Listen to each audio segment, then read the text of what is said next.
Bienvenidos, bienvenidas, bienvenides al primer Congreso Hispanoamericano de Derechos Humanos organizados por el Instituto Internacional de Derechos Humanos de España. Yo soy Mariano Navas, soy secretario general del instituto y voy a ser el encargado de conducirles a las ponencias que tendrán lugar en los días de hoy y mañana y que de la mano de grandes expertos y expertas de derechos humanos versarán sobre muy variadas materias dentro de este campo. Antes de empezar, les quiero agradecer tanto a los ponentes, los participantes, como a los creadores de este congreso las gracias infinitas por su aportación en el mismo. El día inaugural, el día de hoy, para celebrar este congreso no podría haber sido más idóneo. Hace 74 años se aprobaba la resolución 217A, más conocida como la Declaración Universal de Derechos Humanos. Se aprobaba después de una Segunda Guerra Mundial se enunciaba para evitar otra barbarie como la que había sido aquella. Décadas después, en la actualidad, los conflictos armados, las hambrunas, las epidemias, la pobreza siguen siendo origen de la desigualdad y, por tanto, de las vulneraciones de derechos humanos en todo el mundo. Por eso, sobre todo sobre esta cuestión, vamos a reflexionar durante estos 2 días que tendrán lugar las ponencias del primer Congreso Hispanoamericano de Derechos Humanos del IDH España. Así que sin más dilación y para ello, permítanme presentarles en primer lugar a Albert Martínez, presidente del IDH España. Albert, buenos días. Buenos días, Mariano. Encantado de estar aquí con vosotros y vosotras. Bueno, pues Albert es jurista, es asesor legal, tiene máster en abogacía, es graduado en Derecho y es militante de los derechos humanos e investigador, miembro del Consejo Superior del IDH América, del Colombian Caravan UK Lawyers Group y con experiencia laboral en España, Argentina e Irlanda. Albert, si no me equivoco, pues nos vas a explicar en qué va a consistir este congreso y todas las materias y cuestiones que vamos a ver aquí, ¿verdad? Te doy la palabra cuando quieras. Muchas gracias, Mariano. Sí, así es. Vamos a empezar con este congreso. Damos paso a la inauguración del primer congreso hispanoamericano del Instituto Internacional de Derechos Humanos de España. Y en primer lugar, me gustaría agradecer a todas las personas, tanto al equipo del IDH España, que ha hecho posible la realización de este congreso, de todos los miembros, y aparte también de las personas externas que van a colaborar y han colaborado con nosotros para la realización de este congreso, que se celebrará durante estos 2 días, como has dicho tú, Mariano. Este congreso para nosotros es un gran paso para nuestra institución, dado que es un evento organizado íntegramente por nuestro equipo de profesionales, de estudiantes que integran el IDH España.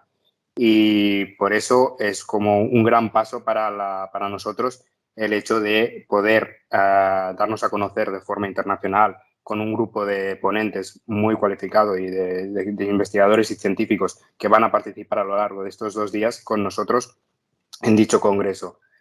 Para mí solo cabe agradecer a estas personas y a tanto todo el equipo del IDH España y también del IDH América que van a colaborar con nosotros a este congreso, que seguro que será un espacio de conversación sumamente interesante y que aportará alrededor del mundo, en general del mundo, unas visiones de distintos conflictos, de distintas temáticas en derechos humanos muy interesante a lo largo de estos 2 días.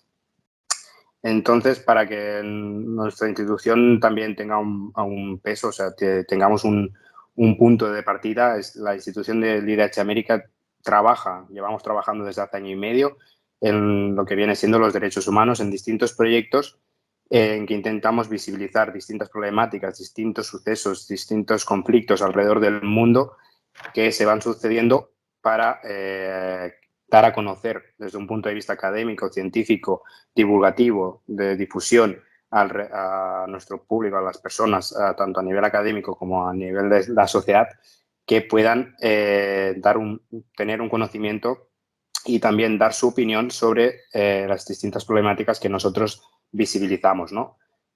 en un día como hoy, ¿no?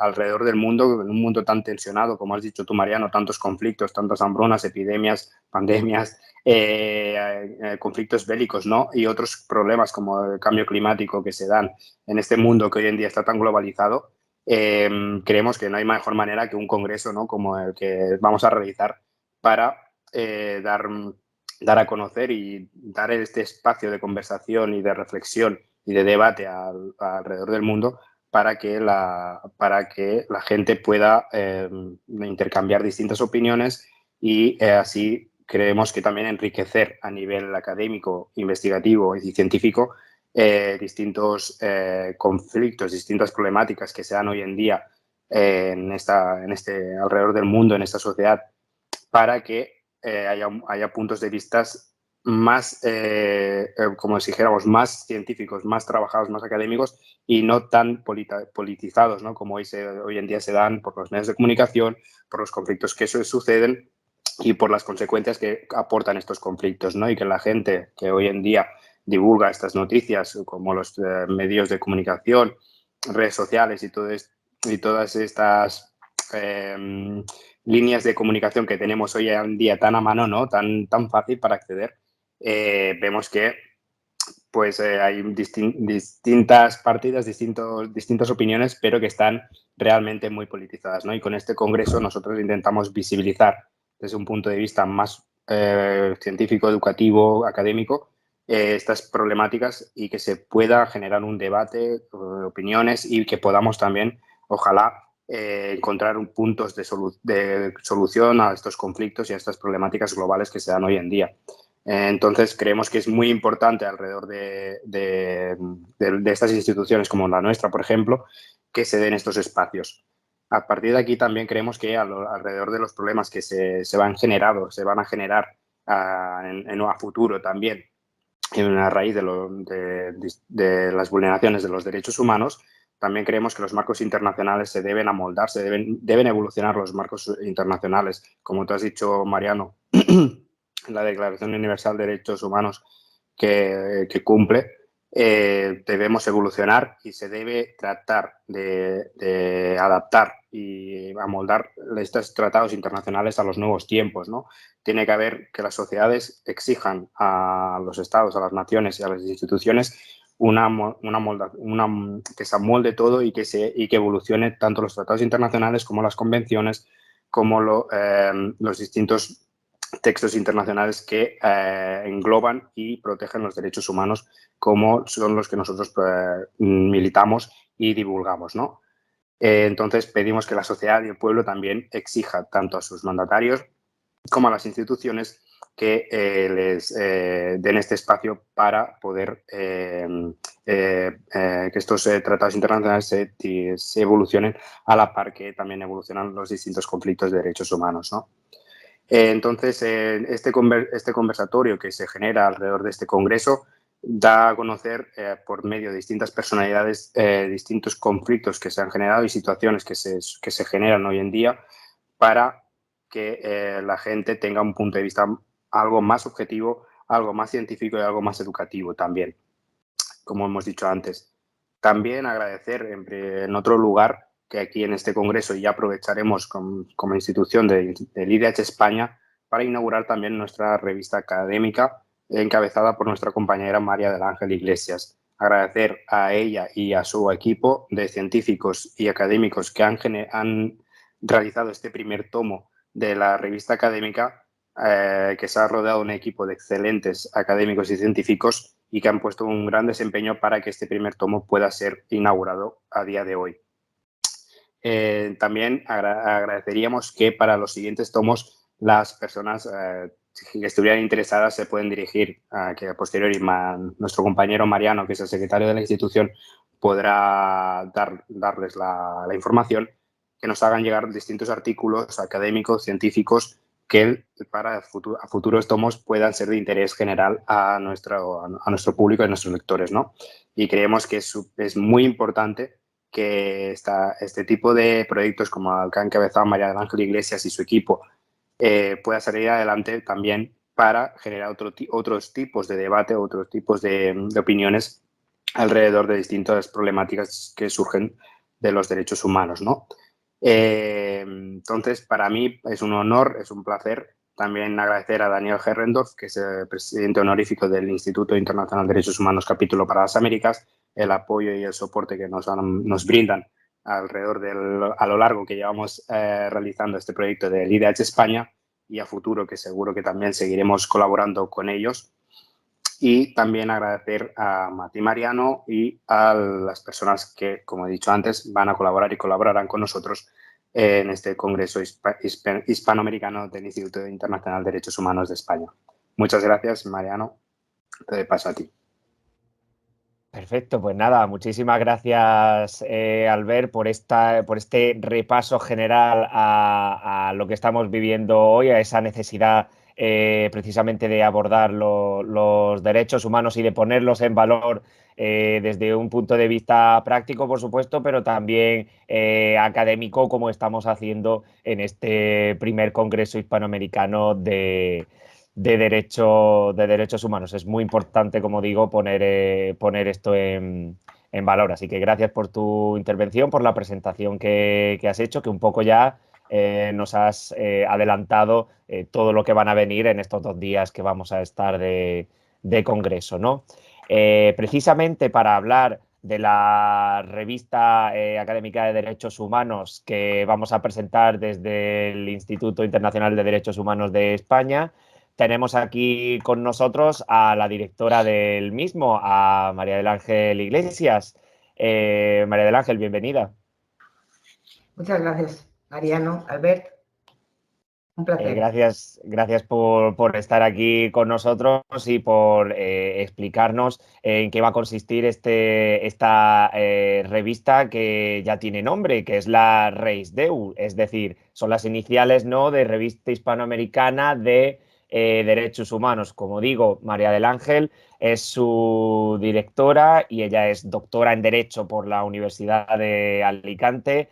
Imparte docencia en la universidad desde 1999 y lo hace, entre otras instituciones, en la Universidad Internacional de La Rioja, en Derecho Internacional, Unión Europea y Derechos Humanos. Autora de 2 monografías y más de 60 artículos. Y en materia de derechos humanos ha escrito varios de ellos acerca de diversas cuestiones, entre ellas pueblos indígenas y, en particular, libertad de creencias, haciendo comparativa entre la Corte Interamericana de Derechos Humanos, el Tribunal Europeo de Derechos Humanos y la Corte Africana sobre el fuero indígena o los problemas del desplazamiento del indígena a las grandes urbes. Aquí está, como he dicho antes, como en calidad de directora de esta revista hispanoamericana de derechos humanos, así que yo tengo muchísimas ganas de que nos la presentes, de que nos puedas decir cómo surge la revista, qué os proponíais con esta revista, cada cuánto va a salir, en qué idiomas, cuáles son un poco las cuestiones que abordáis en la revista, en este primer número, y por supuesto qué podemos esperar de los siguientes. Así que por mi parte, María del Ángel, gracias por estar aquí y el foro es tuyo para que nos expliques esta revista. Muchas gracias a ti, Mariano, Albert también, por supuesto, muchísimas gracias. Y bueno, en general a todos los organizadores y a los asistentes al acto. Bien, me corresponde presentar la revista REISDEU y tengo que decir que ha sido mucha la ilusión puesta en lanzar la revista hispanoamericana de derechos humanos, cuyo primer número coincide, como bien habéis señalado antes, con el aniversario del día en que la Asamblea General de Naciones Unidas adoptara la Declaración Universal de Derechos Humanos, proclamando los derechos inalienables que corresponden a toda persona como ser humano, independientemente de su condición, poniendo la dignidad de la igualdad de derechos en el centro de la misma. La REISDEU surge como consecuencia de las acciones de este instituto. Y como ya se ha dejado además escrito en la presentación de la revista, en la parte superior, redactada por nosotros, se dice: cuando se trata de derechos humanos es necesario que todos aportemos nuestro granito de arena. No son frases, digamos, que me pueda apropiar, sino que son frases que hemos tomado del que fuera alto comisionado de Naciones Unidas para Derechos Humanos, Volker Turk. Bueno, pues este pretende ser uno de nuestros objetivos de este instituto. En particular, he de decir que si tuviera que describir, ¿no? A modo, si se quiere, de anécdota, cómo surgió este proyecto, bueno, pues fue Manuel Palomares, mi querido compañero, que me trasladó a la ILEA, que desde luego acepté. A la vez se unieron otros compañeros, como Ángela Casals, colaborando también Ana Buchardó, Alba Gisbert y José Antonio Romero. Los objetivos de la revista han sido, yo creo que muy bien definidos por nuestro presidente Albert, en el Saluda, que se puede leer en el primer número. Y bueno, diríamos que es la difusión de contribuciones científicas, análisis de casos, jurisprudencia sobre la promoción y protección internacional de los derechos humanos, pero desde diferentes disciplinas y enfoques, ¿no? Que yo creo que es lo que enriquece. Y luego, como no, la difusión de investigaciones de calidad, contribuyendo así a lo que también se comentaba, ¿no? Al diálogo interdisciplinario, interregional, para abrir pues, ese necesario foro sobre la promoción y protección de los derechos humanos. La revista, digamos, la publicación será bianual. Haremos un número en junio, otro número en diciembre, precisamente por eso ahora lanzamos el primero. Y bueno, estos 2 meses, los mencionados, serán en los que salgan publicados los diferentes números. En cuanto a los idiomas, fundamentalmente será el idioma español, sin perjuicio, desde luego, de publicar en otro idioma de la comunidad iberoamericana, como el portugués, el brasileño, etcétera. En ese sentido, tampoco nos hemos cerrado, ¿no? Tenemos un equipo científico que está compuesto por profesionales importantes, relevantes, de diferentes universidades, no solamente españolas, sino que también participan de alguna universidad italiana, como el profesor Luca Palladini. Y respecto a las cuestiones abordadas en el primer número, sus autores son, por un lado, una cuestión muy interesante como es los derechos fundamentales a la sociedad digital, pero enfocada a la escasa reclamación entre particulares del derecho al honor. Este capítulo ha sido escrito por el doctor Koldo Díaz Vizcarrenaga. El segundo tema es el de la invasión de derechos fundamentales en tiempos de pandemia y esa pregunta que se lanza, ¿no? Y que está en el título, ¿necesitamos una ley de pandemias? Ha sido escrito por Francisco Luis Formoso Arias. A él sigue un capítulo redactado en portugués por Patricia Añós y Marcos Rodríguez, una historia constitucional portuguesa. Luego tenemos la contribución de nuestro inestimable compañero Daniel Herrendorf sobre elogión de la corrupción electoral o las ventajas de ser un hipócrita. A continuación, un capítulo escrito por Clara Rodríguez Ilarra, el derecho a la dignidad y la moderación de los contenidos en línea. Y luego hemos querido incluir una segunda sección dedicada pues, a recensiones de libros o comentarios de jurisprudencia, ¿no? En este caso contamos con la recensión del libro La plenitud democrática del orden jurídico boliviano a través de su reforma constitucional, coherencia entre el derecho internacional e interno, escrito por Micaela Alarcón y escrita la recensión por Juan Luis Jiménez y Fruela Río. Respecto a lo que comentabas, ¿qué esperamos? Bueno, pues contribuir de alguna forma, ¿no? Como antes se ha dicho, a la promoción, al respeto de los derechos humanos, de la dignidad de la persona. Y para seguir en este camino, pues animamos y hacemos una llamada a contribuciones desde ya, especialmente las provenientes de la comunidad académica y profesional de los 19 países que comenta Albert en su saluda de la comunidad hispanoamericana, ¿no? Bueno, y termino poniendo de manifiesto la gran labor que han llevado a cabo desde que la revista surge como idea hasta que se plasma en este primer número de Manuel Palomares. Sin su luz esto no sería una realidad. Y Ángela Casals, que con su gran paciencia ha puesto su empeño en que la revista vea la luz diría, con un estilo propio, ¿no? Sin ellos, ya digo, no hubiera sido posible este momento de presentación y lanzamiento de la Reisdeu. A ellos debemos un agradecimiento especial, sin olvidar al equipo de colaboradores, a Ana, a Alba, a José Antonio, también al equipo científico y, en fin, por mi parte, a la fe que el Instituto ha depositado en todos bueno, y cada uno de nosotros. Muchísimas gracias, ¿verdad, Albert, Mariano? Y os devuelvo la palabra.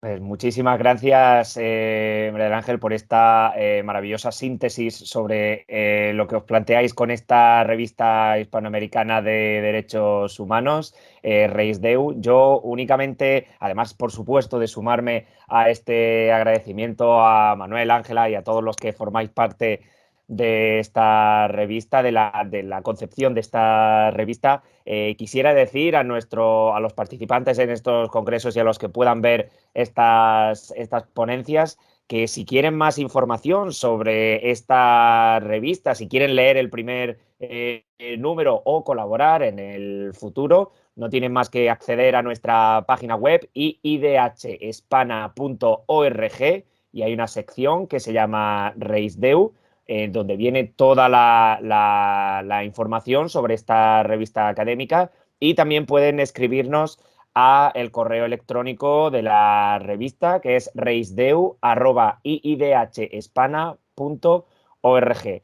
Así que nuevamente, Albert, María del Ángel, muchísimas gracias por presentarnos este congreso y esta revista en un día tan señalado como el de hoy. Y si os parece, pues vamos a iniciar ahora sí lo que es el ciclo de ponencias, de conferencias de este primer Congreso Hispanoamericano de Derechos Humanos de España, que, como ya han presentado Albert y María del Ángel, se trata de Daniel Ehrendorf, que es el primer invitado que va a hablar y que va a iniciar este ciclo de conferencias, que es escritor y jurista.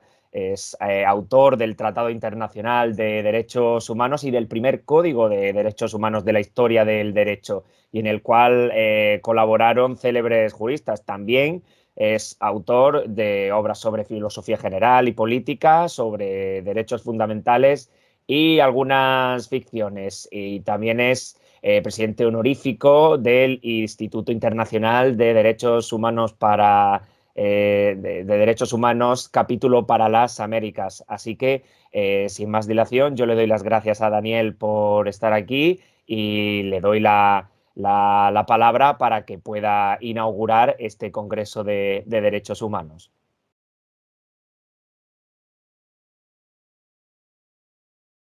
Queridos amigos de España, en este Día Internacional de los Derechos Humanos celebro con ustedes todas las satisfacciones que nos brindan nuestro instituto, y como presidente del Instituto Internacional de Derechos Humanos los acompaño, los animo, los impulso y les doy mis mejores deseos.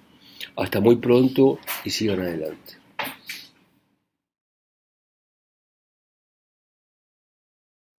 Bien, pues estas han sido las amables y cálidas palabras de Daniel Ehrendorf, presidente honorífico del Instituto Internacional de Derechos Humanos, capítulo para las Américas, al que por supuesto agradecemos su participación, su apoyo, no solo en este congreso, sino a todas las iniciativas que llevamos a cabo desde el IDH España. Daniel, de nuevo un fuerte abrazo y muchas gracias por colaborar con nosotros.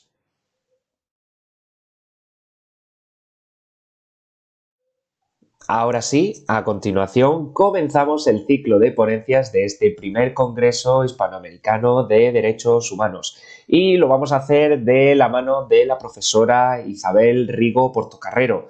Es doctora en Derecho por la Universidad de Salamanca y sus principales líneas de investigación se centran en Derecho Internacional, Derecho Ambiental y el Derecho de las Energías. Es coordinadora del Máster Universitario en Derecho Ambiental de la Universidad Internacional de La Rioja y es docente en diferentes títulos de esta casa. Cuenta con una amplia experiencia en gestión de proyectos y dirección de equipos. Ha impartido clases, cursos, conferencias y seminarios en entidades de Europa y América, y tiene publicados libros, capítulos de libros y artículos científicos en revistas de impacto. De hecho, su tesis doctoral versó sobre el efecto extraterritorial de la política europea de energías renovables sobre la industria brasileña de etanol, y que fue calificada como sobresaliente cum laude.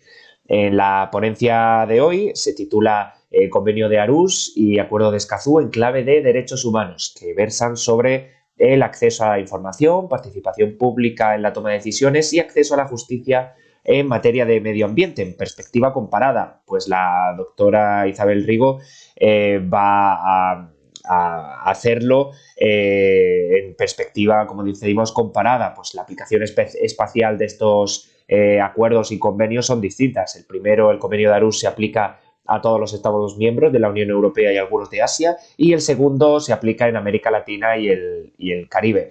Y además nos explicará cómo la experiencia de 20 años que ya tiene el convenio de Aarhus puede ser de vital importancia para el acuerdo de Escazú, para su implementación en América Latina y el Caribe. Así que, sin más dilación, pues damos la bienvenida a la doctora Isabel Rigo Portocarrero y le cedo la palabra para que pueda comenzar con su exposición. Adelante, cuando quiera.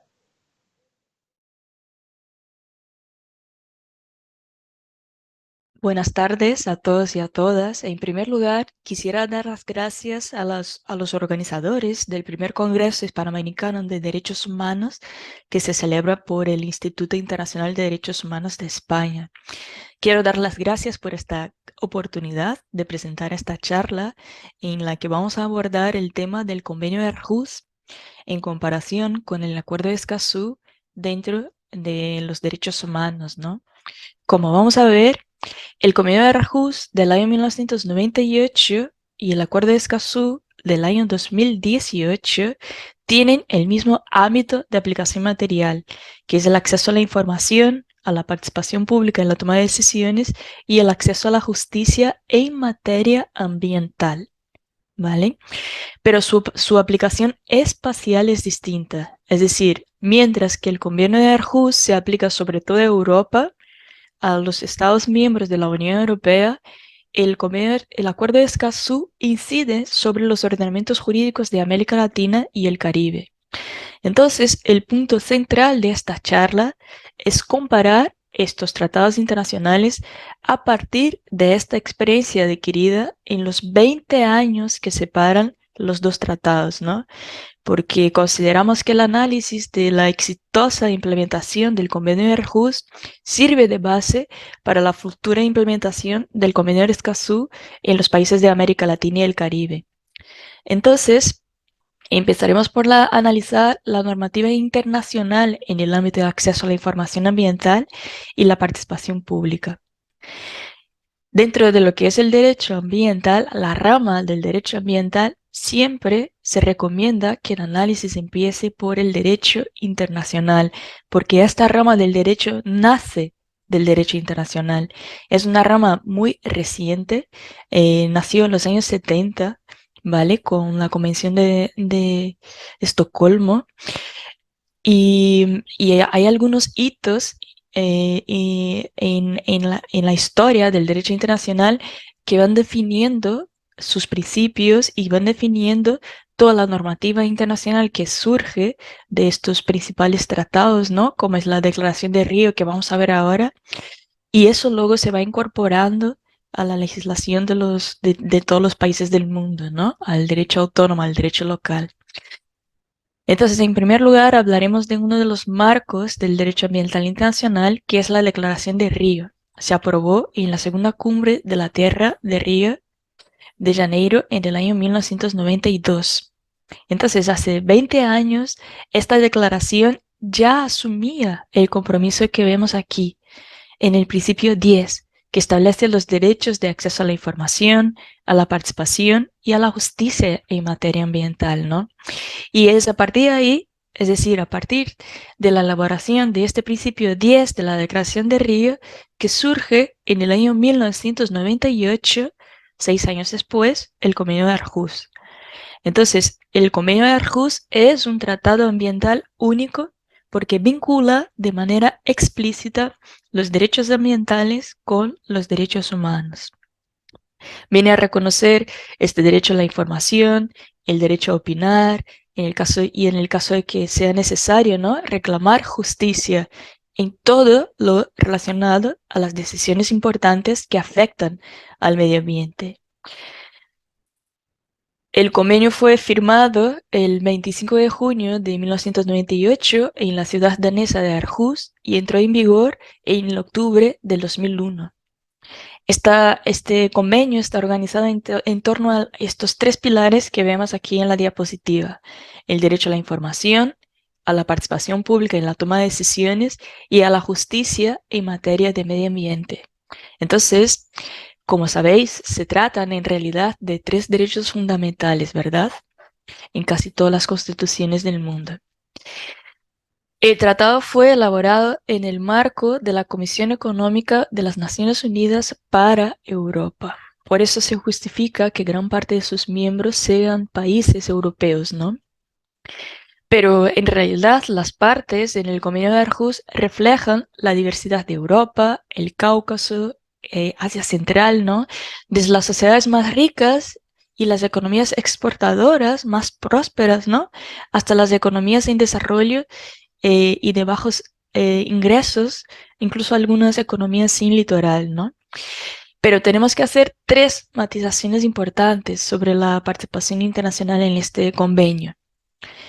La primera, pese a que no encontremos a países del continente americano como parte del convenio, el convenio de Aarhus está abierto a la adhesión de cualquier país del mundo, ¿vale?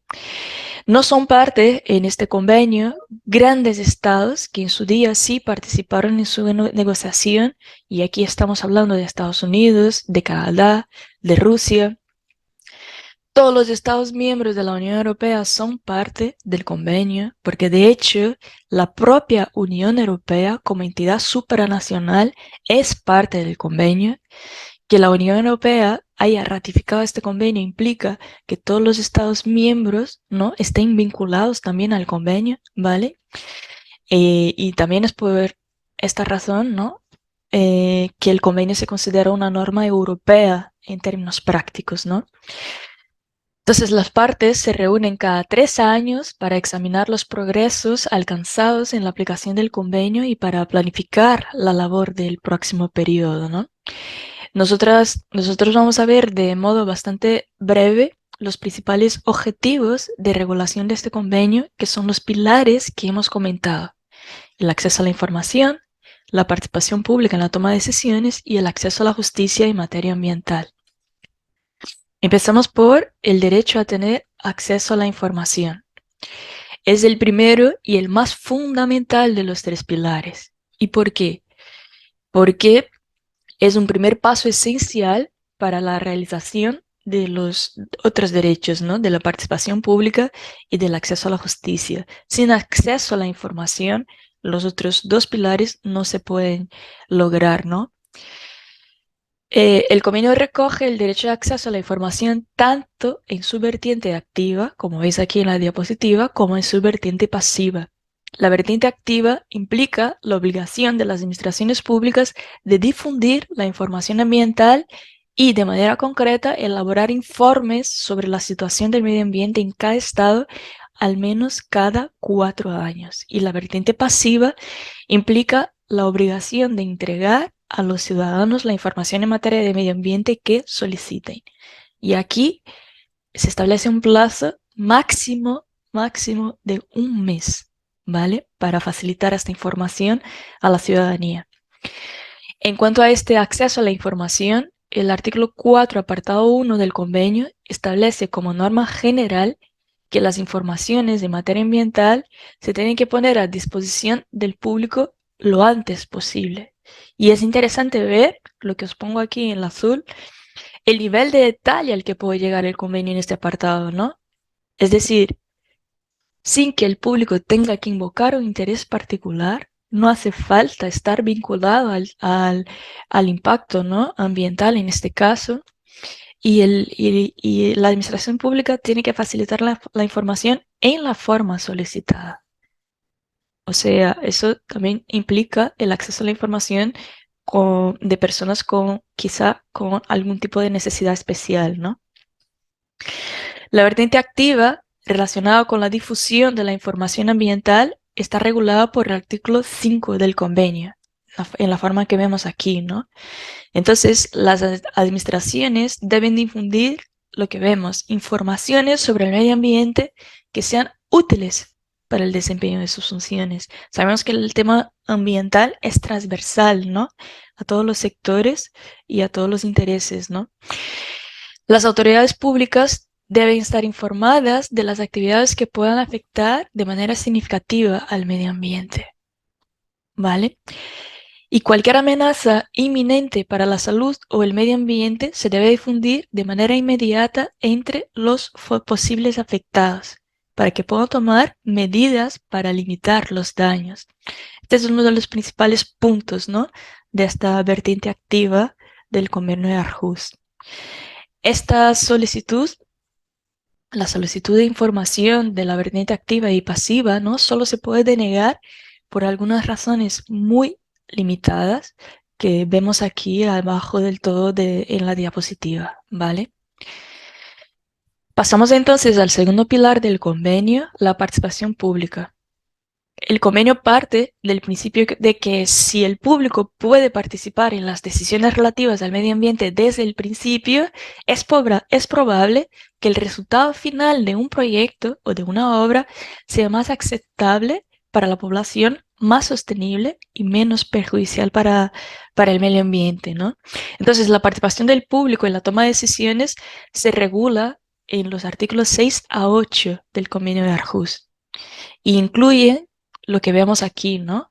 Una información temprana, adecuada y eficaz, que esta participación pública tenga lugar cuando aún son posibles todas las opciones y con plazos razonables, que se pueda acceder a toda información pertinente de manera gratuita, que el público pueda efectivamente formular observaciones, que efectivamente sea oído, que la opinión pública se tenga en cuenta en la toma de decisiones. Eso es lo más importante, ¿no? Eso implica que las partes que participan luego también se tiene que notificar de esta información, ¿vale? Para saber si efectivamente se ha tenido en cuenta su opinión, ¿no? Y si nos vamos ya al tercer pilar, que es el acceso a la justicia en materia de medio ambiente, vemos que es el derecho que se regula con menor detalle, lo que implica decir que los estados que forman parte de este convenio tienen una mayor libertad de actuación en cuanto al derecho de acceso a la justicia. Este derecho considera, ¿no?, como veis aquí, consiste, ¿no?, en poder acceder a un recurso de revisión administrativa o judicial para cuestionar, por ejemplo, una denegación o una respuesta improcedente a una solicitud de información sobre el medio ambiente, la legalidad de una decisión, un acto o una omisión, ¿no?, de permitir una actividad determinada, los actos u omisiones de personas privadas o también de autoridades públicas que contravengan la legislación ambiental. Acordaros de que el Convenio de Aarhus y el Acuerdo de Escazú siempre tratan de manera específica, ¿no?, de la materia ambiental. En España, y ahora lo vamos a ver, ¿no?, este artículo, a partir de este artículo, ¿no?, se ha dado un paso muy importante porque se ha creado un instrumento fundamental vinculado a materia ambiental, que es la acción semipública en materia ambiental. Entonces, en este procedimiento se reconoce la legitimación procesal a las organizaciones que defienden el medio ambiente en España. Y ojo, ¿no?, porque hablamos de entidades, hablamos de organizaciones que representan a la ciudadanía y no de cualquier ciudadano, ¿no? Entonces se ha legitimado a las ONGs, por ejemplo, como sujetos activos en la defensa del medio ambiente por medio de la aplicación del Convenio de Aarhus en España, ¿no?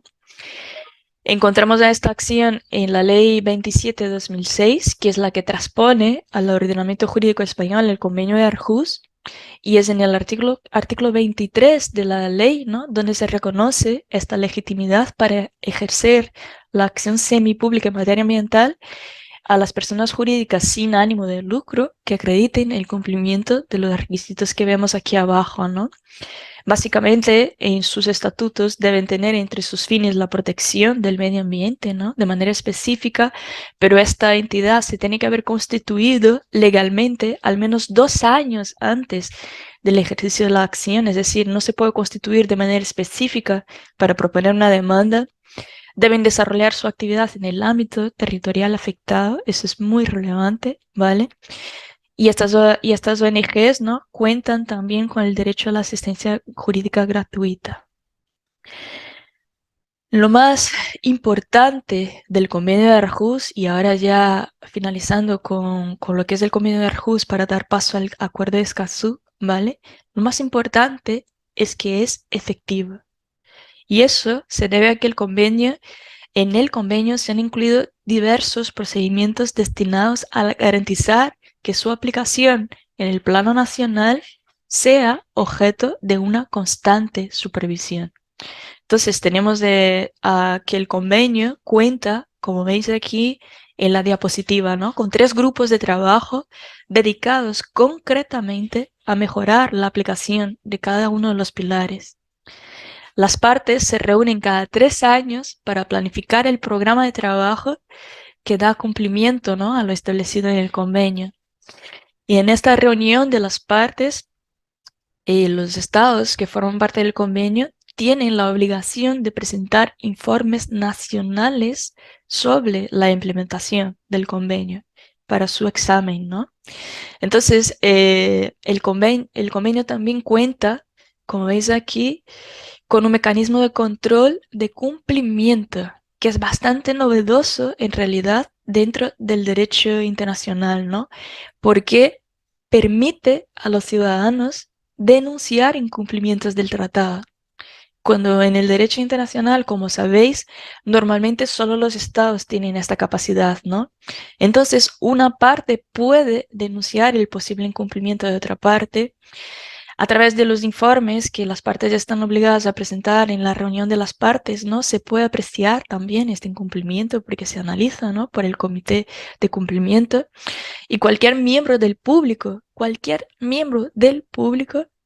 de cualquier país del mundo puede hacer llegar al comité una comunicación relativa al cumplimiento o no de parte de un estado de este convenio, ¿no?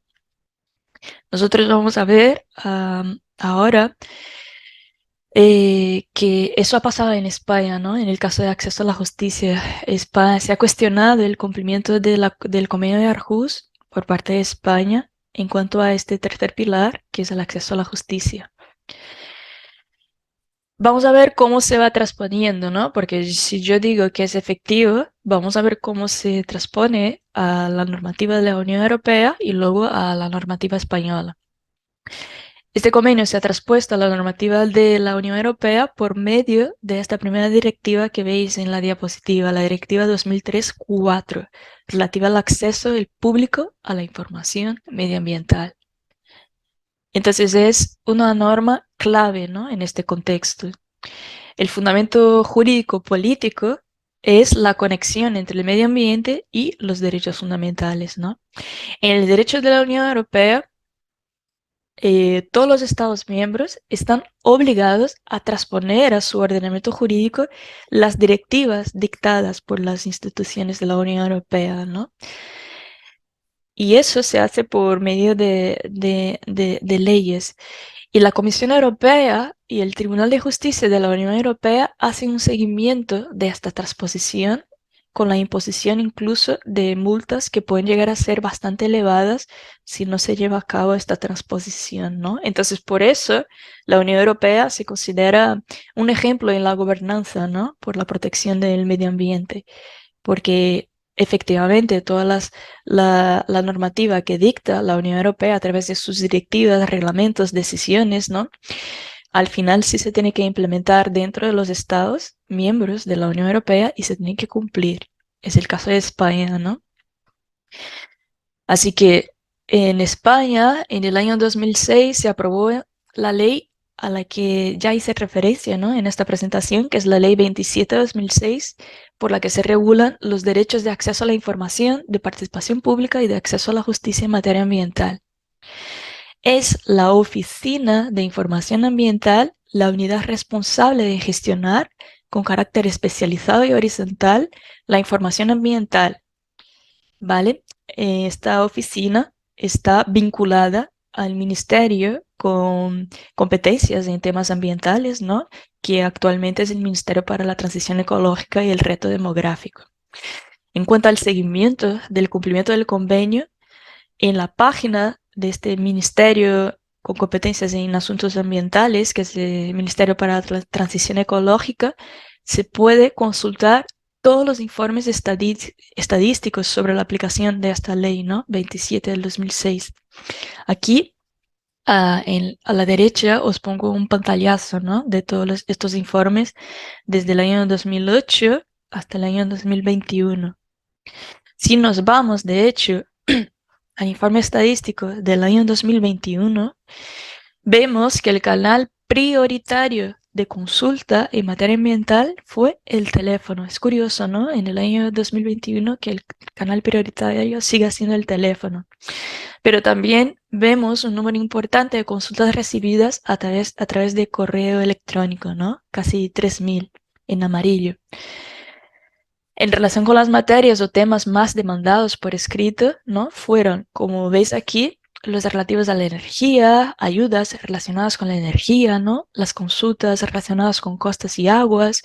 Toda esta información es muy relevante y muy importante, incluso para entender cuáles son las materias a las que la ciudadanía más dedica atención, ¿no? Dentro del contexto del país. En este caso de España, vemos que en España sí que hay una transición energética bastante efectiva, ¿no? Por un análisis bastante breve de este gráfico y que la ciudadanía está muy interesada, ¿no? Y como os comentaba, en cuanto al acceso a la justicia, 2 municipios españoles presentaron denuncias al Comité del Cumplimiento del Convenio de Aarhus, ¿no? Acerca del incumplimiento de este pilar del convenio del acceso a la justicia, ¿no? Entonces, como respuesta, el Ministerio de Justicia redactó el estudio que veis aquí en la diapositiva y en líneas generales considera que el acceso a la justicia en España, como respuesta, ¿no? Es consecuente, ¿vale?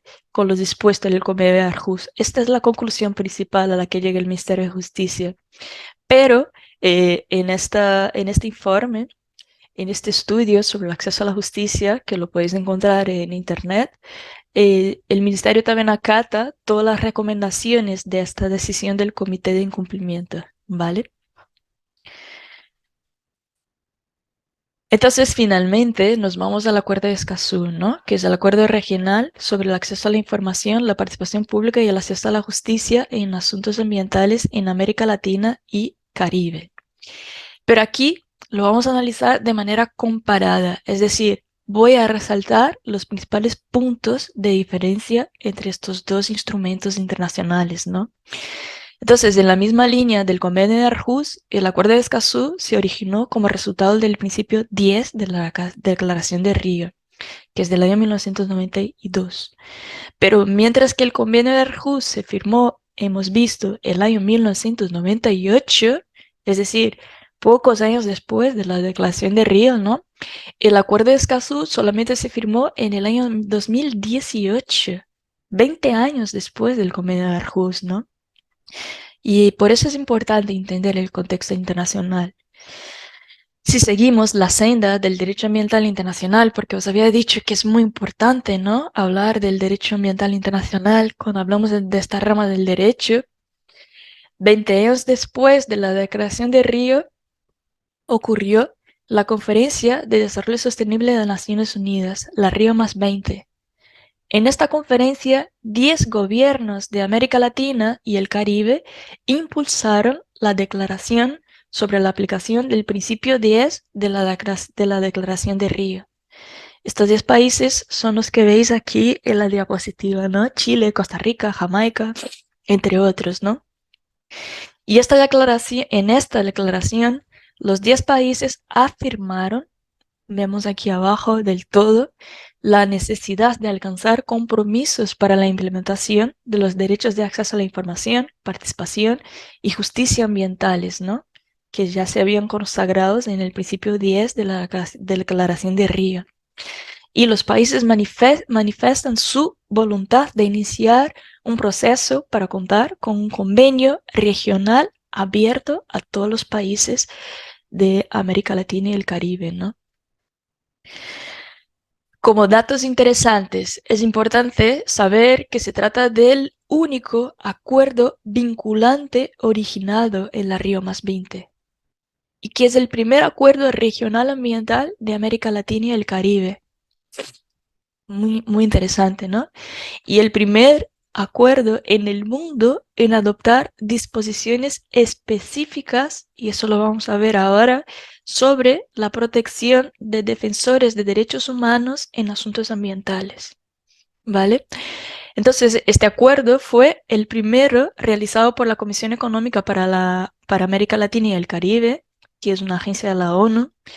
El plazo para firmar el documento terminó el 26 de septiembre de 2020 y hasta esta fecha se firmó por un total de 24 países de América Latina y el Caribe hasta el día de hoy. Entonces este instrumento es clave porque sienta unas bases regionales en regulación ambiental, ¿no?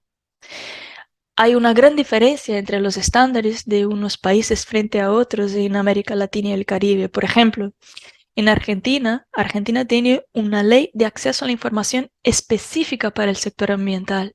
Lo vamos a ver, ¿vale? Y, por ejemplo, también Colombia cuenta con leyes generales de acceso a la información. No hay leyes específicas en materia ambiental.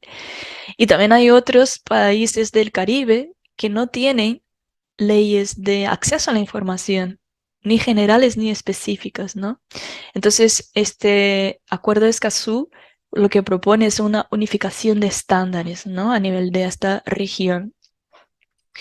A la fecha, como veis aquí en la tabla, el acuerdo fue ratificado por 14 países. Vemos aquí Colombia, Argentina, Bolivia, Chile, Ecuador, ¿no? Y son 10 los países firmantes cuya ratificación está pendiente. Aquí vemos donde no hay fecha en la columna de ratificación, ¿no? Tenemos a Brasil, tenemos a Perú, tenemos a Paraguay, ¿no? La República Dominicana. El artículo 22 del Acuerdo de Escazú estipuló que su entrada en vigor ocurriría 90 días después de que se depositasen al menos 11 ratificaciones en la Secretaría General de las Naciones Unidas. Y esta condición se cumplió hace relativamente muy poco, el 22 de abril de 2021. O sea que es un acuerdo muy reciente, ¿vale? Y vamos a entrar a conocer el contenido de este acuerdo en todo lo que se puede diferenciar del convenio de Aarhus, ¿vale? De manera breve. En el artículo 5 vemos que es el que trae el derecho a acceso a la información ambiental. Y como veis aquí en su redacción, los estados están obligados a garantizar el derecho del público al acceso a la información ambiental, ¿no? En este caso, para pedir o recibir información, no hay necesidad de mencionar algún interés especial, ¿no? O justificar las razones de la solicitud como lo hacía ya el convenio de Aarhus. Pero el acuerdo de Escazú nos habla de que los estados están obligados a facilitar el acceso a la información a aquellas personas o grupos en situación de vulnerabilidad. Es distinto, ¿no? Pero ¿qué entiende el Acuerdo de Escazú por personas o grupos en situación de vulnerabilidad, ¿no? Vemos aquí, abajo del todo, el artículo 2, letra E, ¿no? Nos trae el concepto de personas o grupos en situación de vulnerabilidad. Serían las personas que encuentran especiales dificultades para ejercer con plenitud los derechos de acceso reconocidos en el acuerdo por las circunstancias o condiciones que se entiendan en el contexto nacional de cada parte y de conformidad con sus obligaciones internacionales. Entonces, vamos viendo cómo el acuerdo lo que busca es una adaptación al contexto de cada país.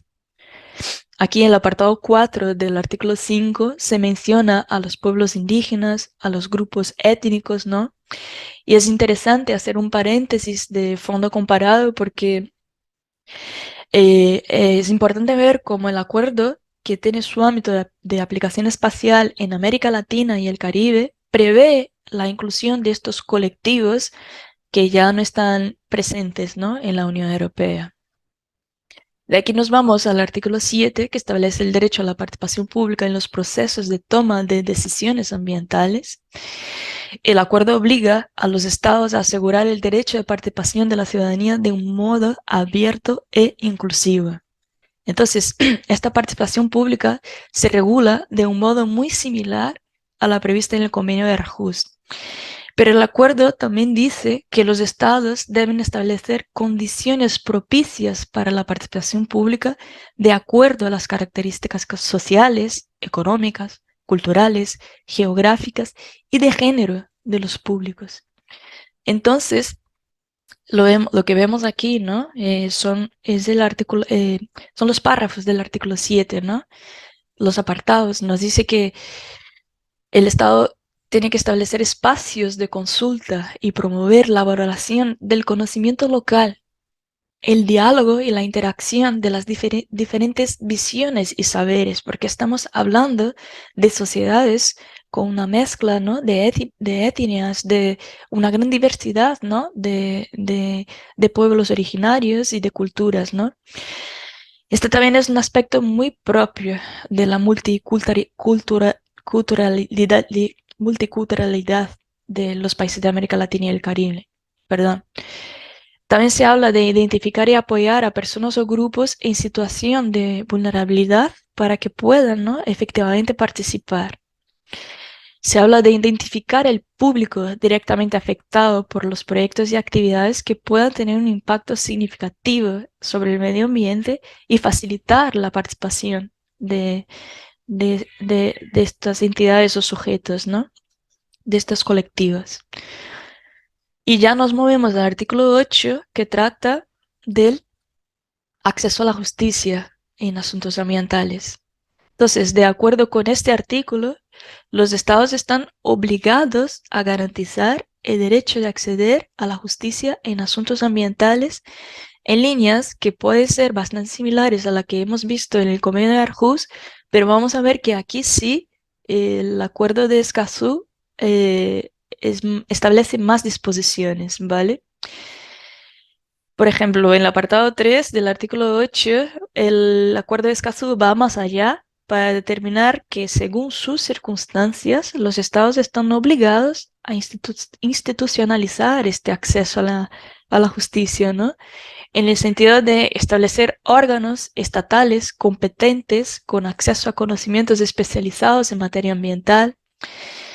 Lo que vemos aquí, diseñar procedimientos efectivos, oportunos, públicos, transparentes, imparciales, sin costos prohibitivos, garantizar la legitimación activa, amplia en defensa del medio ambiente, más o menos en la misma línea de lo que se hizo en España con la acción semipública, ¿no?, en materia ambiental.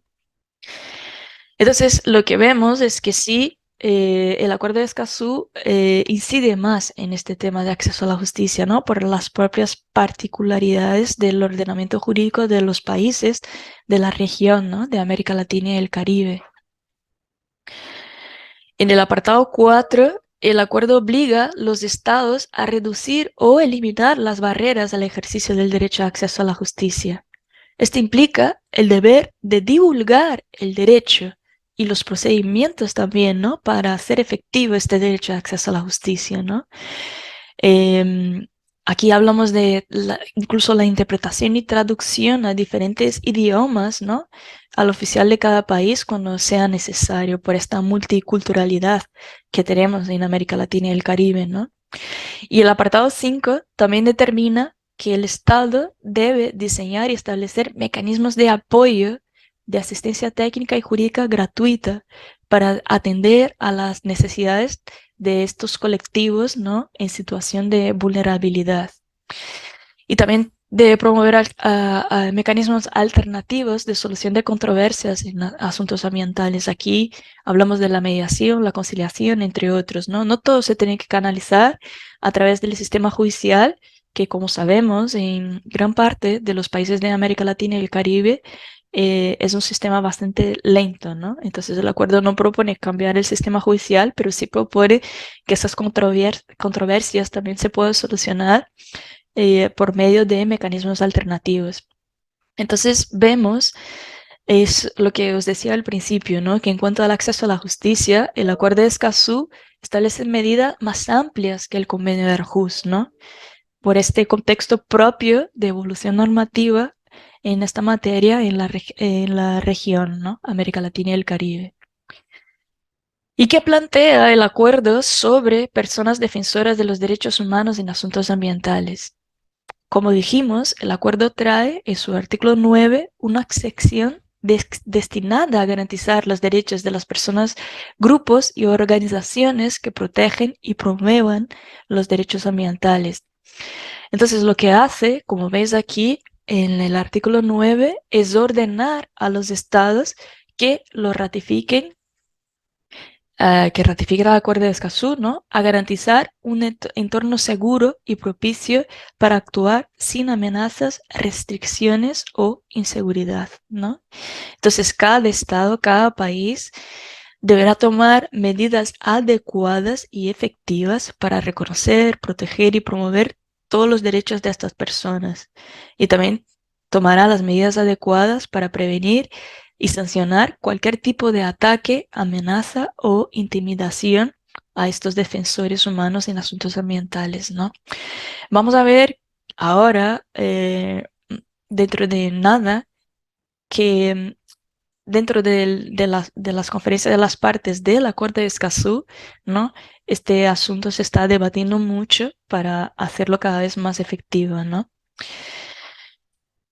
También tenemos que hablar del fortalecimiento de capacidades y de la cooperación en el Acuerdo de Escazú, ¿vale? En cuanto al fortalecimiento de capacidades, vemos aquí en el artículo 10 que el acuerdo tiene una intención de fortalecer la capacidad de cada estado para su implementación. Se reconoce la diversidad, ¿no? Entre los estados de América Latina y el Caribe. Y para que eso sea posible, se define aquí un catálogo de medidas que sí son muy oportunas y necesarias, ¿no? Hablamos de la formación y capacitación de autoridades en derecho de acceso a asuntos ambientales. Sin esta formación no será posible, ¿no? Que exista el acceso a esta información de parte de la población. Se habla del desarrollo de programas de creación de capacidades en derecho ambiental y derechos de acceso a la información ambiental para el público, funcionarios judiciales, administrativos, ¿no? Inversión en equipamientos de recursos, que en la gran mayoría de los casos es imprescindible. Se habla de incorporación de módulos educativos básicos en asuntos ambientales en todos los niveles educacionales, o el reconocimiento de la importancia de asociaciones, organizaciones y grupos que contribuyan a la formación en derechos de acceso, ¿no? Entonces vamos viendo cómo el Acuerdo de Escazú sí que dicta, ¿no? Muchas orientaciones en este sentido, ¿no? En cuanto a la cooperación, el acuerdo prevé también la cooperación entre los estados que han ratificado el acuerdo, ¿no? Para fortalecer estas capacidades nacionales de implementación. Aquí el foco está en los países menos adelantados. Pero para que esta cooperación sea efectiva, se plantea, por ejemplo, la puesta en marcha de talleres, intercambio de expertos, asistencia técnica, intercambio de materiales y programas educativos, ¿no? Buenas prácticas, entre otros mecanismos que podéis ver aquí en el apartado 3.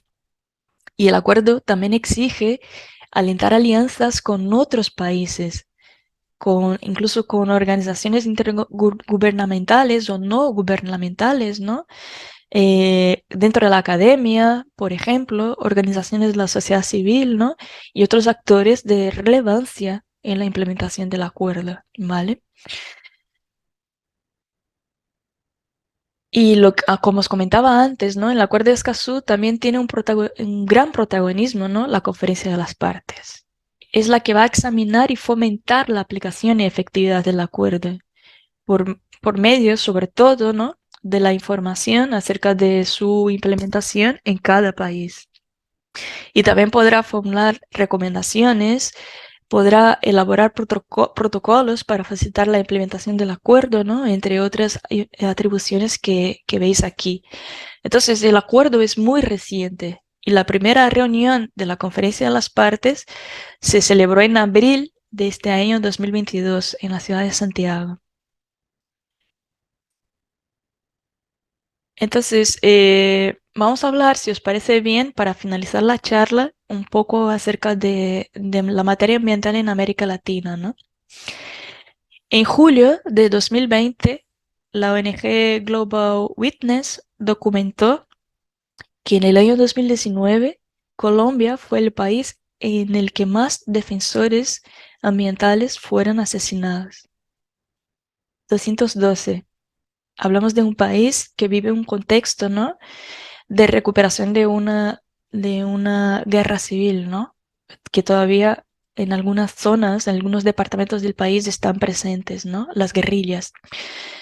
También el Atlas de Justicia Ambiental, que veis la imagen aquí, y recomiendo que lo busquéis en internet porque es muy interesante, ¿no? Es un proyecto que documenta y cataloga los conflictos sociales en torno a las problemáticas ambientales. Este atlas ubica a los países de América Latina entre los primeros en términos de conflictos en torno a problemáticas ambientales, ¿no? Tenemos a México, por ejemplo, con 200 casos, a Brasil con 170 casos, a Colombia con 130 casos reportados, ¿no? Por ejemplo, si entráis en el atlas lo vais a ver. De hecho, 7 de los 20 países con más casos reportados en el Atlas de Justicia Ambiental son latinoamericanos. Entonces, como hemos visto, el Acuerdo de Escazú da protección a los activistas ambientales, ¿no? Quienes están siendo asesinados y amenazados, ¿no? En el contexto de América Latina y el Caribe. Entonces, este acuerdo da más garantías al acceso a la justicia ambiental porque pondría bajo la mirada internacional todo lo que sucede en términos ambientales en América Latina. Muchos de los ataques a defensores de derechos ambientales en América Latina, nosotros sabemos, se dan en un marco de estigmatización, ¿no? Y criminalización, donde los estados no reconocen el rol de estos defensores, ¿no? Sino que dicen que son opositores al desarrollo. El mismo estado criminaliza a estos defensores, ¿no? Así que el acuerdo hace frente a este discurso y propone una narrativa más positiva, ¿no? A partir de la ratificación, los estados tienen que cambiar este acuerdo. Este acuerdo se está ratificando por los países poco a poco, ¿vale? Colombia ha sido el último país a sumarse a esta lista. Ratificó el acuerdo el 10 de octubre del 2022 y el presidente sancionó el acuerdo el pasado 5 de noviembre. Entonces ahora este acuerdo tiene fuerza de ley en Colombia. Lo que hemos visto antes, perdón,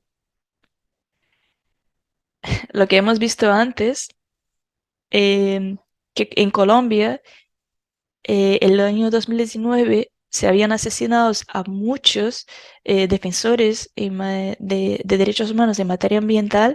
Entonces, a partir de ahora, esperamos, ¿no? Que este enfoque sufra algún cambio, ¿no? Y como os decía, dentro de América Latina y el Caribe también la idea es que se profundice sobre todo en esta primera etapa, en esta primera reunión de la Conferencia de las Partes, ¿no? Una de las principales conclusiones a las que se llegó es la de que hay que profundizar en este tema de cómo proteger a los defensores en materia ambiental, ¿no? Que es una de las principales diferencias, de hecho, entre el convenio de Aarhus y el acuerdo de Escazú, ¿no? Esta protección a este colectivo específico. Vamos a ver cómo se va a ir implementando este acuerdo, este reciente acuerdo en la legislación local de los países en los siguientes años, ¿no? Tenemos el caso, por ejemplo, de Argentina, que lo ratificó en el año 2021 y sí ya tiene por lo menos 2 leyes específicas de acceso a la información ambiental, en materia ambiental. Y poco a poco vamos a ir viendo, ¿no? Cómo eso tiene lugar en el contexto de la región. Eso es lo que os tenía que contar. Muchísimas gracias por vuestro tiempo y por vuestra atención. Y estoy a vuestra disposición para cualquier pregunta o cuestión. Muchísimas gracias.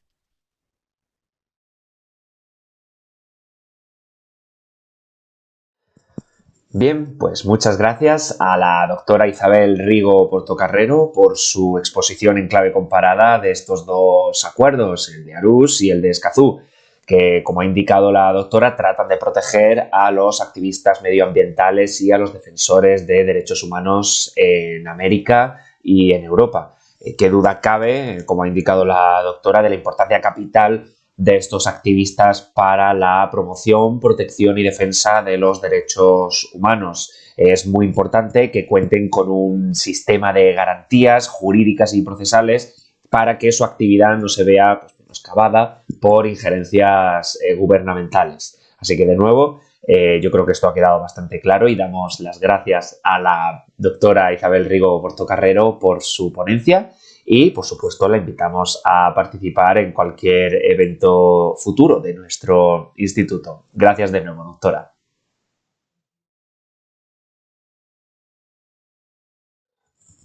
Bien, pues pasamos a la última ponencia de hoy, que corre a cargo de la profesora Carmen García Ruiz, a la que procedo a presentar ahora mismo. Es profesora de la Universidad Loyola Andalucía y profesora de Derecho Internacional Público y vicedecana de la Facultad de Ciencias Jurídicas y Políticas de esta universidad, de la Universidad Loyola Andalucía. Es doctorada europea en Derecho por la Universidad de Huelva y ha realizado estancias de investigación en Harvard Law School, el Instituto Universitario Europeo de Florencia, la Universidad de París, y ha trabajado también en el grupo de trabajo sobre detenciones arbitrarias de la Oficina del Alto Comisionado de Naciones Unidas para los Derechos Humanos. Forma parte, además, del equipo investigador de 3 proyectos de investigación internacionales que han sido financiados por la Dirección General de Justicia de la Comisión Europea, PONT, AWARE y Fairness, dedicados al efectivo reconocimiento mutuo de resoluciones judiciales en la Unión Europea. En el ámbito nacional podemos destacar que es investigadora del proyecto ministerial Manifestaciones de Desigualdad en el actual sistema de justicia penal. Es autora de publicaciones en revistas nacionales e internacionales de reconocido prestigio, ha colaborado a su vez en la redacción de informes de investigación y destacan los relativos a la protección de derechos humanos con Harvard Center for Population and Development Studies. Y su ponencia de hoy se titula La contribución de las ONGs en la protección de los derechos humanos. Así que yo creo que con un título tan claro, pues pocas palabras bastan, ¿no?, para indicar cuál va a ser el contenido de esta ponencia. Así que vamos a dejar que sea la doctora García Ruiz la que nos lo explique. Así que, doctora, pues cuando quiera, el estrado es suyo para comenzar su ponencia.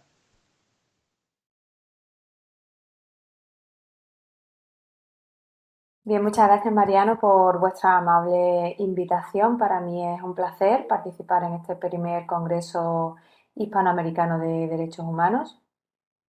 Cuando se me invitó a hacerlo, la verdad es que pensé que sería interesante aportar una visión no muy normalmente trabajada, que es sobre el papel que las organizaciones no gubernamentales han desempeñado en la protección de derechos humanos. Pero en concreto, yo me quiero centrar en cómo han protegido derechos humanos a través de la participación en el proceso de elaboración de sus normas.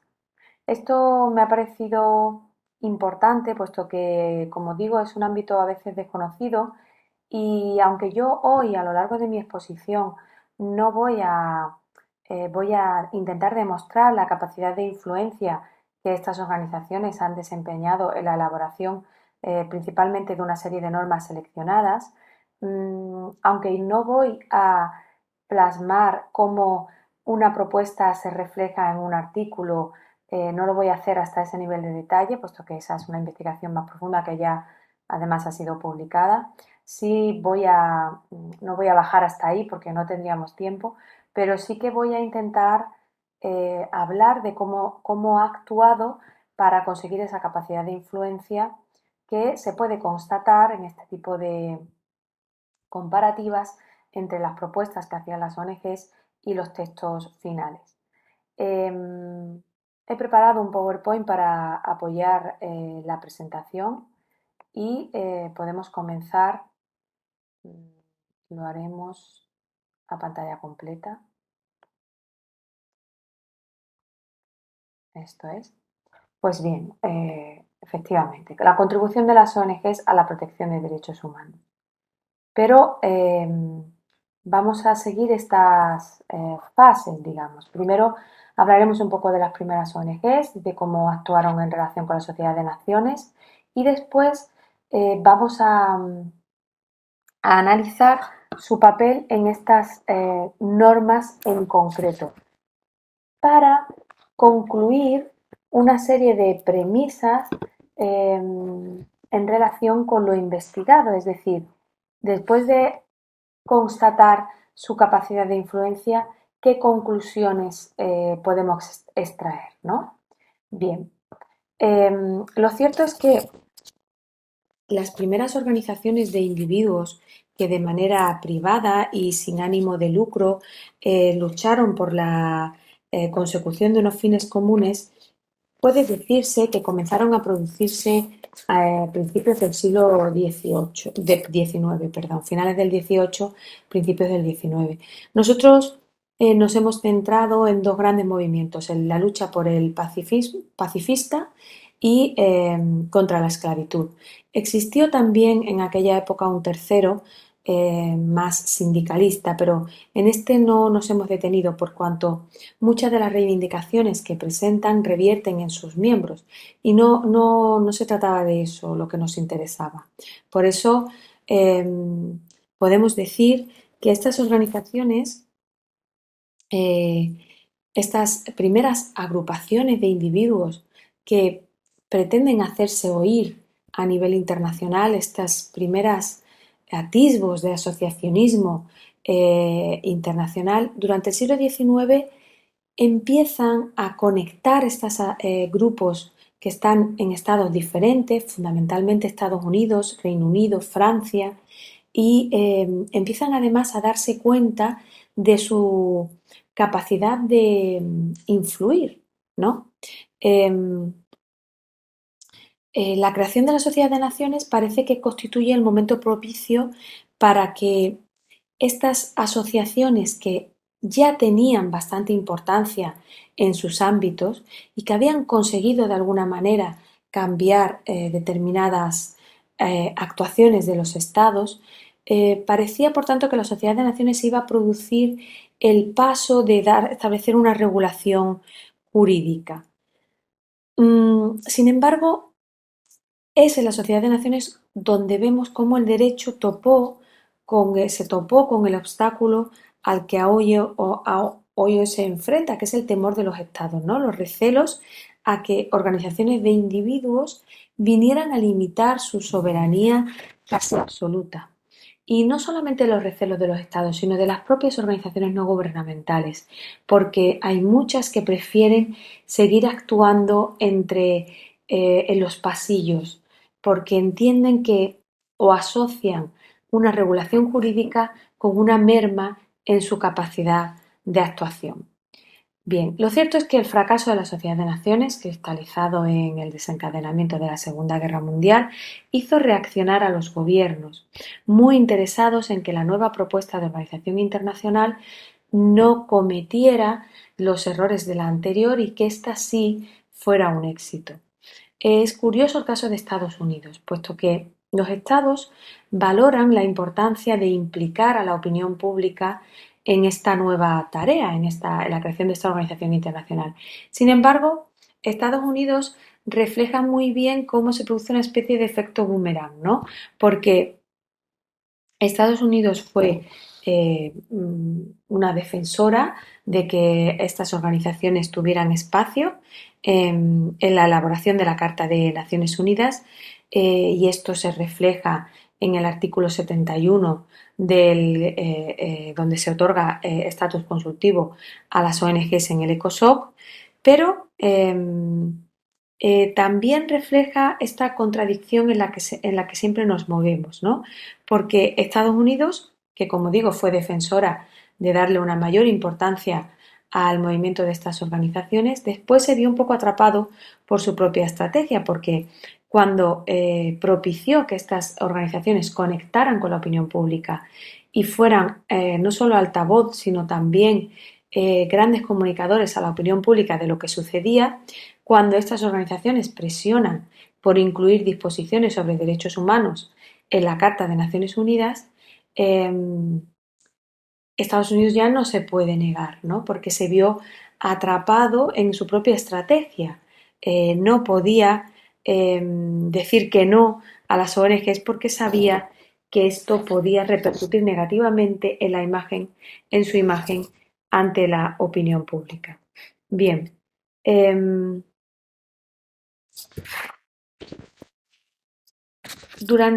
Después de la Carta de Naciones Unidas, se celebran en el seno de esta organización numerosas conferencias internacionales para la protección de los derechos humanos, de la mujer, numerosas conferencias internacionales.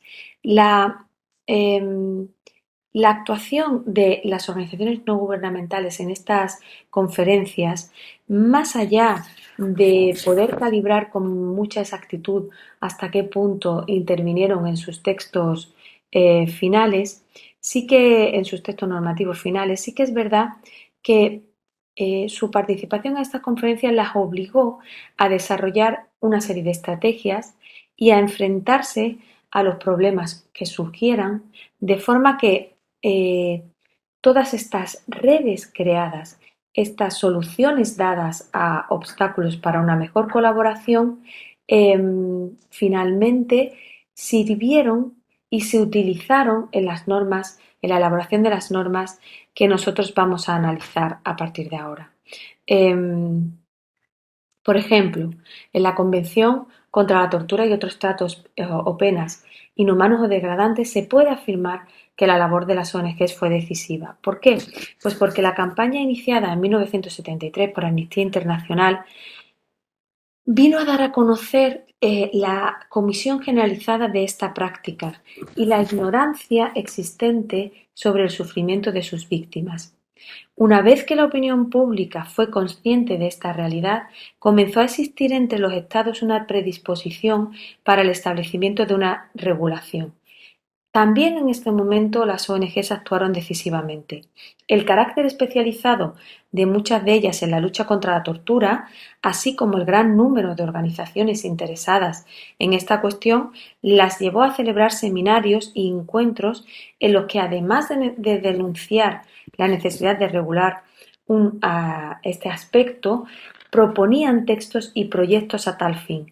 Así, además del establecimiento de una regulación sobre determinadas cuestiones, logró que paulatinamente los Estados tomaran conciencia de la necesidad de elaborar un instrumento internacional contra la tortura.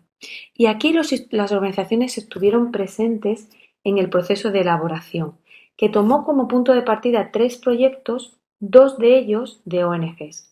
Con independencia de que finalmente fuera el texto sueco la base de los debates en el seno de los grupos de trabajo, las ONGs fueron habilitadas a presentar sus propuestas durante las negociaciones y hacer llegar a los gobiernos sus demandas en relación con importantes cuestiones, contribuyendo a la elaboración de una convención lo más efectiva posible. El resultado final adoleció de un gran defecto, que fue la ausencia de un mecanismo de supervisión de la aplicación eficaz de sus disposiciones, necesidad sobre la que había insistido en concreto una ONG durante las negociaciones y que se vio obligada a dejar de presionar para no bloquear el consenso final. Años más tarde esta idea fue retomada y comenzaron las negociaciones para la elaboración de un protocolo adicional al convenio en virtud del cual se introdujese un mecanismo en este sentido. Las ONGs volvieron de nuevo a participar en las negociaciones con este fin, aportando su experiencia y elaborando propuestas sobre los puntos que entendían más importantes, y cuando la adopción del texto finalmente pareció peligrar, dichas organizaciones emplearon todos sus recursos para impedir dicho bloqueo. Así pues, puede sostenerse con rotundidad que en todos y cada uno de los momentos por los que atravesó la regulación del Convenio contra la Tortura, las ONGs no solo estuvieron presentes, sino que lograron hacer llegar sus propuestas y presionar por el éxito de las mismas. Otro instrumento interesante es el Convenio sobre los Derechos del Niño, en el que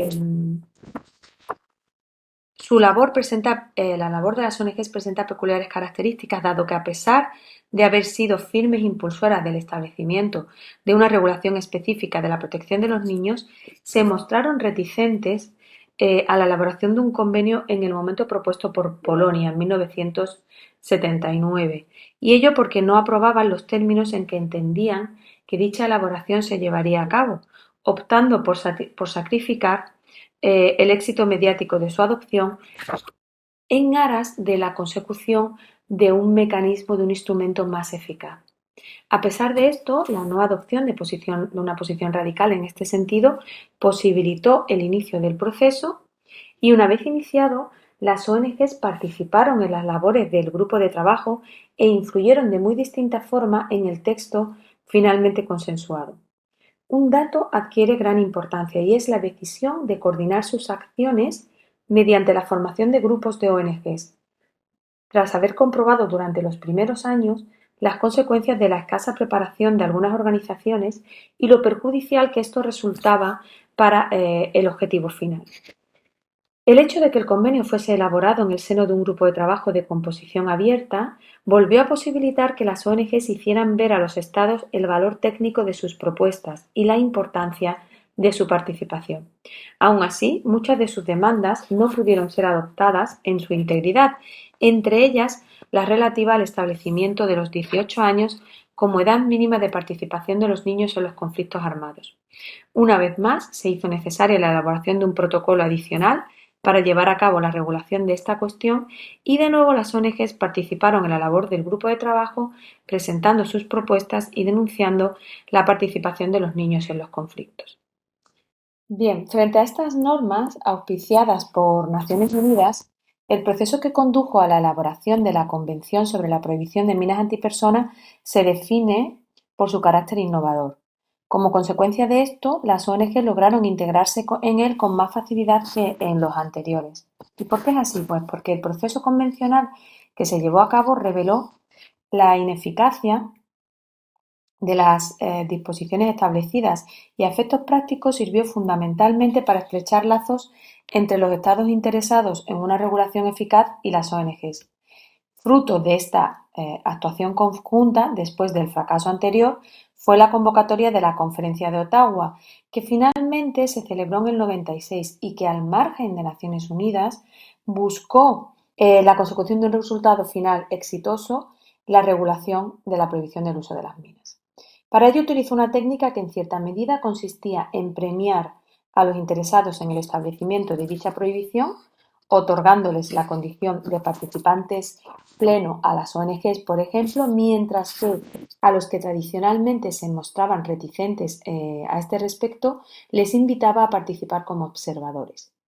Las organizaciones no gubernamentales decidieron de nuevo agruparse con objeto de coordinar sus acciones, surgiendo así la Gran Coalición, que junto al CICR y otras ONGs no solo contribuyeron a la convocatoria de la conferencia, sino que además estuvieron presentes en las reuniones globales celebradas, en las que colaboraron con la presentación de proyectos, propuestas, y además organizaron encuentros regionales, llevando a cabo numerosas acciones con objeto de mantener informada a la opinión pública acerca del transcurso de las negociaciones. Podría decirse que tanto del esfuerzo conjunto de ONGs y gobiernos, como de gobiernos, nació esta norma, de cuyo contenido ambos pueden sentirse plenamente responsables. La experiencia adquirida por las ONGs en la elaboración de las normas anteriormente descritas, sirvió de gran utilidad en el proceso de creación del Estatuto de la Corte Penal Internacional, llamado a ser elaborado en una conferencia diplomática de plenipotenciarios, es decir, de acuerdo con la diplomacia más tradicional. Las ONGs habían venido abogando por el establecimiento de dicho órgano desde el siglo XIX, por lo que su experiencia y conocimiento sobre esta materia era más que considerable en el momento en el que la Asamblea General retomó esta cuestión en el 89. Desde un principio, estas ONGs estuvieron presentes en el proceso preparatorio, no solo participando en las negociaciones llevadas a cabo en el seno del Comité Ad Hoc y del Comité Preparatorio, sino también desarrollando una amplia gama de actividades paralelas, fundamentalmente consistentes en la organización de conferencias, seminarios y encuentros entre expertos, y manteniendo una estrecha relación con los gobiernos, llegando a organizar encuentros por ellos solicitados. Una vez más, entendieron necesario agruparse en aras de una mejor coordinación de sus acciones, y la coalición resultante procuró ser lo más efectiva posible, huyendo de burocracia innecesaria y optando en esta ocasión por hacer prevalecer la independencia y capacidad de acción de sus miembros, ya que no permitió, a diferencia de lo que ocurrió con la de las minas antipersona, que todas las posiciones tuvieran que ser adoptadas en bloque. Bien, durante la conferencia, las ONGs no solo se valieron de las prerrogativas establecidas oficialmente, sino que a través de los estrechos lazos que lograron establecer con las delegaciones afines, tuvieron la oportunidad de hacer llegar sus propuestas y reivindicaciones en cada momento del proceso. Asimismo, tuvieron que adaptarse al vertiginoso ritmo de las negociaciones para llevar a cabo sus dos tareas más importantes: difundir información y presentar propuestas. Bien, hemos mencionado muy por encima las diferentes formas de participación de las ONGs en función de las características del proceso de elaboración de las normas seleccionadas. Mucho se ha avanzado desde aquella primera actuación en relación con la Carta de Naciones Unidas, en la que las ONGs influyeron muy indirectamente en sus disposiciones a través de las delegaciones presentes. Las ONGs han participado en las labores de los grupos de trabajo establecidos en relación con el Convenio sobre la Tortura y los Derechos del Niño y han estado presentes en la conferencia diplomática celebrada en Roma, haciendo llegar sus propuestas sobre el contenido de muchas de las normas y finalmente plasmándolas en ellas. Bien, ¿qué conclusiones podemos extraer de todo la investigación mucho más profunda realizada de lo que aquí se ha expuesto? Bien, la primera es que existe un marco jurídico insuficiente. Hay una importante disfunción entre la importancia que tienen las ONGs en el contexto internacional y la regulación jurídica existente. Su importancia en el contexto internacional. Las ONGs han aprendido a ser muy eficientes.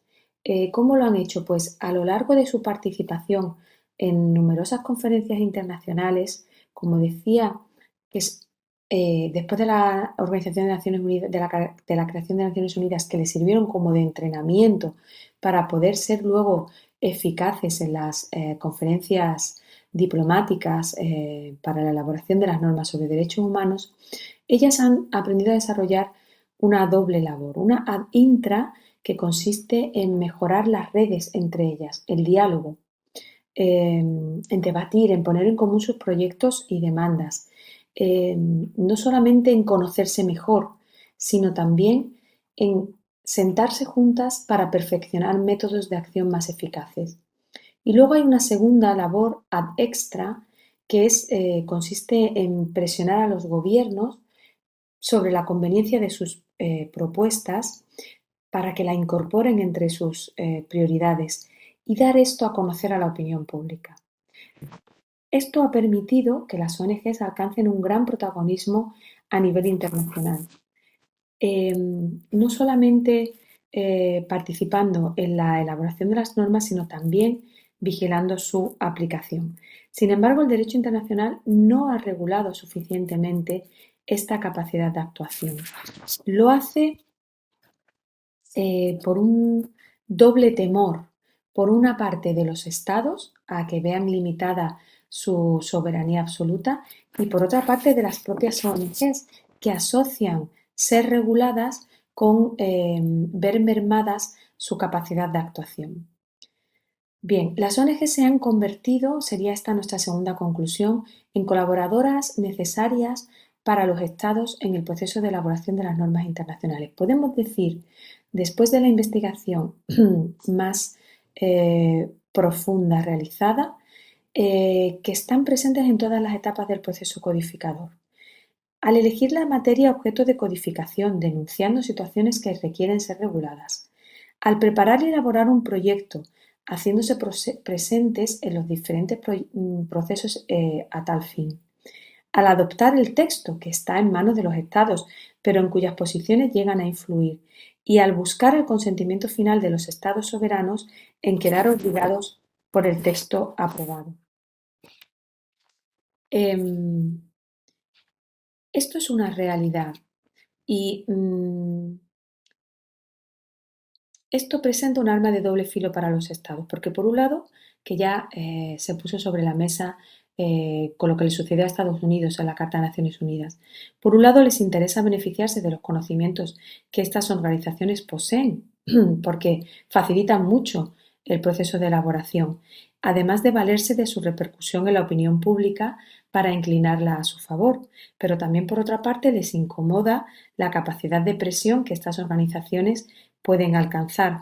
Y esto es así porque el cualificado conocimiento de las materias objeto de regulación por parte de las ONGs les permite formular propuestas de un alto nivel técnico y elevadas pretensiones, lo cual, unido a su posición privilegiada para denunciar ante la opinión pública actitudes conservadoras o restrictivas de los estados para con dichas propuestas, ha llegado a condicionar la posición de muchos de ellos en diferentes procesos. Se han visto atrapados en su propia estrategia, como le sucedió a Estados Unidos en 1945.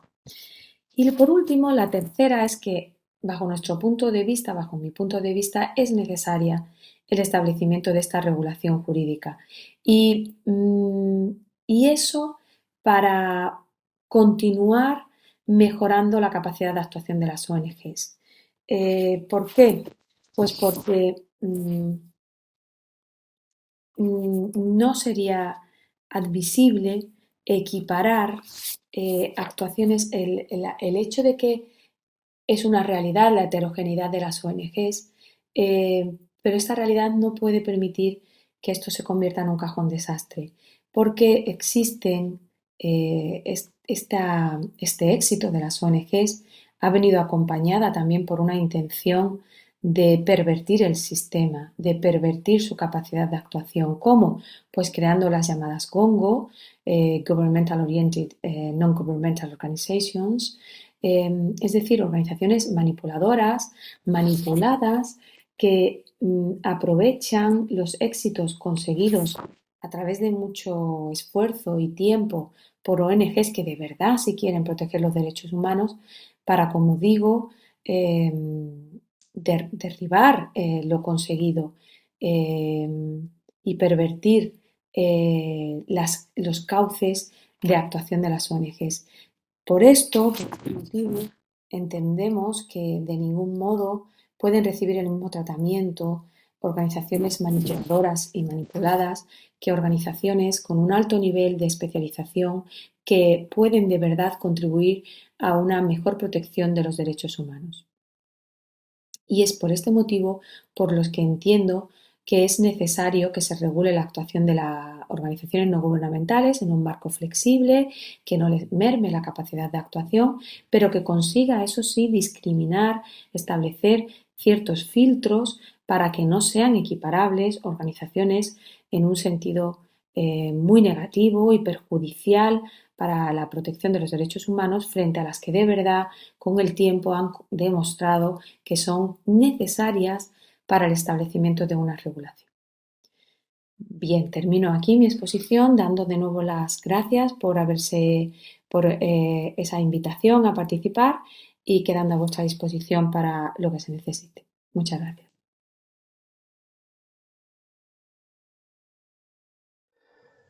Bien, pues muchas gracias a la doctora García Ruiz por exponernos de manera tan clara y evidente la importante contribución de las ONGs en la protección de los derechos humanos. Por la parte que nos toca, creemos que es fundamental que se fomente la creación de nuevas ONGs que contribuyan, que coadyuven a la consecución de un mundo mejor en el que los derechos humanos de todas las personas pues, sean respetados y defendidos. Así que gracias, doctora, por ponerlo de manifiesto en su ponencia y quedamos a su disposición para futuras colaboraciones.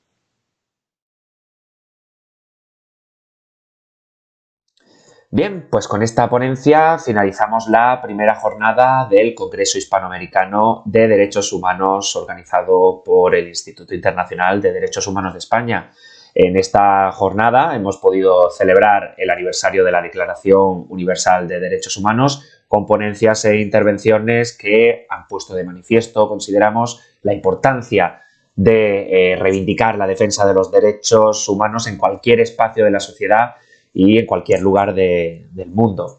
Esperamos que estas ponencias hayan sido de su agrado y les esperamos, por supuesto, en la jornada de clausura que tendrá lugar mañana, día 10 de diciembre, a partir de las 12 de la mañana, hora peninsular española, en este mismo canal de YouTube. Nuevamente, les remitimos a visitar nuestra página web www.iidhespana.org para conocer nuestra labor. Y si quieren estar atentos a todas nuestras novedades, pues les invitamos también a seguirnos en nuestras redes sociales. Somos @iidhespana en Twitter y en Instagram. Y nos pueden encontrar como Instituto Internacional de Derechos Humanos de España, tanto en LinkedIn como en Facebook. De nuevo, gracias por su asistencia y su compromiso con los derechos humanos. Les esperamos mañana en la segunda jornada de este congreso. Que tengan un buen día.